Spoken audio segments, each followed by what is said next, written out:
The Mortgage Minute today being brought to you by our friends at Geneva Financial. When you're ready for that next home loan, Geneva's got the programs and the products. You just need to make the call. 800-306-1990,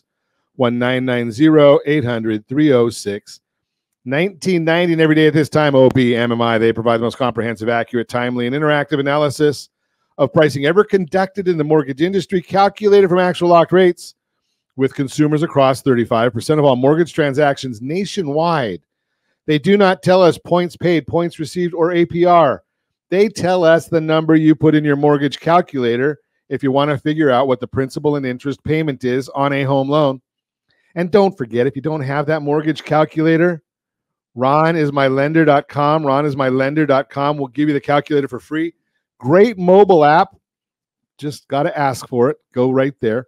30-year conforming loans, 6.853. Those were up just a smidge yesterday. 30-year jumbo loans, 7.129. Those were down yesterday. 30-year FHA loans, pretty flat yesterday, 6.679. 30-year USDA loans. Rural areas, generally no down payment, 6.76. That was down yesterday.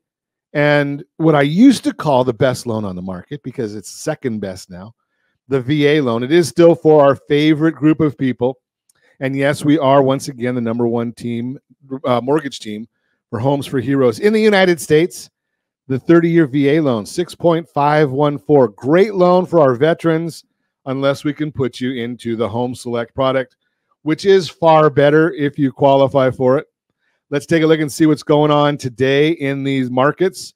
We've got the S&P 500, if I can get my screen to come up here, is up 12.64. 10-year Treasury up 1 basis point, which basically means flat.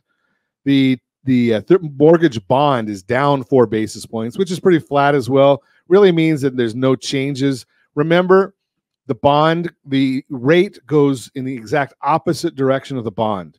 So when the bond is down, the rate is up.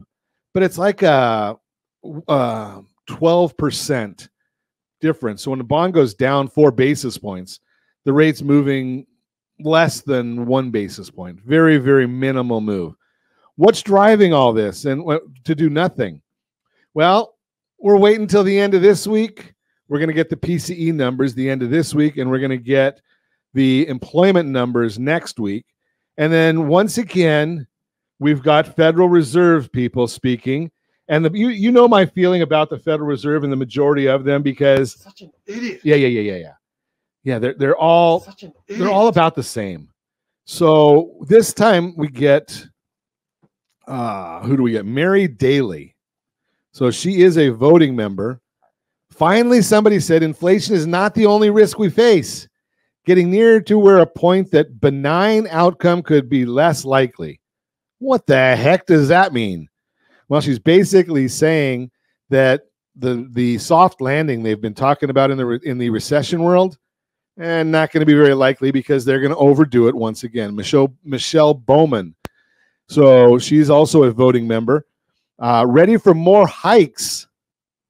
Rate hikes from Michelle Bowman. The labor market is tight. I wonder what planet she lives on. Elevated wage growth. And not only me, I'm not the only one saying these things, but I'm right. Jim Cramer came out and said the same thing. And you know, I'm not a big fan of CNBC, but, you know, you got to give the guy credit. I don't know what data they're looking at. Jim Cramer said that. We don't have wage inflation. We have rent inflation. And again, not that I shy away from politics on Ron Siegel Radio, but Cramer's comment was, and he's right, no one's talking about this. So we've let in millions and millions and millions of illegal aliens, right? Where are they living? So if you've got more demand than supply, and we don't have a lot of supply coming to market, we've got 10 million people coming into the country in the last 3 years. Whether you agree with it or not, they're here. And most of them want a roof over their head. They're tired of having that Coleman tent. So it's going to have rent inflation is going to continue to grow. Just throw that out there for you. That's going to hurt some of these other numbers that we're looking at. But home prices, we got Case-Shiller Home Price Index this morning. It's the gold standard for appreciation. Showed that home prices rose 0.3% in April, rising to another all-time high. Now, this is the thing I always love about these numbers. The 0.3% gain is seasonally adjusted, which means they get to make a bogus number. Takes into account the typically stronger appreciation seen during this time of the year, which I guess we're not smart enough to know that the numbers are stronger at this time of year and just tell us what the real number is. If we didn't look at the seasonal adjustment, property values up 1.2% in the month alone. Prices are now up 6.3% year over year, down from 6.5% in the previous report. Another strong report showing that buying a home still proves to be one of the best investments. FHFA House Price Index. That's the Federal Housing Finance Agency released their house price index, which measures home price appreciation on single-family homes with conforming loan amounts. Different than Case-Shiller, it does not include cash buyers or jumbo loans. FHFA reported that home prices rose 0.2% in April and are up 6.3% year over year, down from 6.7% in the prior year. Anybody that says that they're going to wait for the housing crash is going to be waiting a very long time. My opinion, and I'm right. That is the Mortgage Minute, brought to you by our friends at Geneva Financial. When you're ready for that next home loan, Geneva's got the programs and the products. You just need to make the call, 800-306-1990, 800-306-1990.